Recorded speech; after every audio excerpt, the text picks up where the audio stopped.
Learners, welcome to Daily Dose of Skills. Have you ever noticed how websites automatically adjust their layout on mobile, tablet, laptop, and even TV screens? The same website looks different on each device. But why does this happen? This is where media queries come into the picture. Media queries are a CSS technique used to change a website's design based on screen size, device type, or display conditions. A media query starts with the @media keyword. This tells the browser that responsive rules are coming. Next, we define the media type. Media types define where CSS rules should apply. Screen is used for digital devices. Print is used when printing a web page. All applies styles to every device.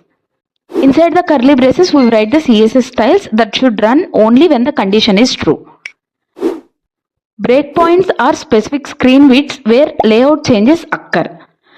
They help separate mobile, tablet, and desktop designs. Mobile screens usually range from 320 to 600 pixels. Tablet range from 600 pixels to 900 pixels. Desktop screens are larger than 900 pixels. These values help define responsive design rules. Media features allow us to control website design based on device conditions such as width, height, orientation, aspect ratio, and resolution. The width feature detects screen width. When the screen becomes smaller, elements resize or rearrange automatically. The height feature adjusts layout spacing based on screen height. This is useful for optimizing designs on smaller displays.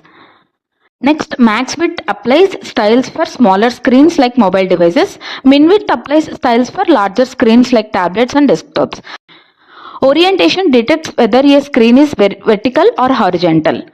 Portrait mode means vertical orientation. Landscape mode means horizontal orientation. Media queries allow layout changes based on screen rotation. This example shows how layout adjusts when a device switches between portrait and landscape mode. Aspect ratio compares the screen's width to its height. It helps control how content and image scale across devices. Resolution detects screen pixel density. Higher resolution screens display sharper images. Media queries help optimize visuals for high quality displays. Sometimes we want CSS to apply only when more than one condition is true.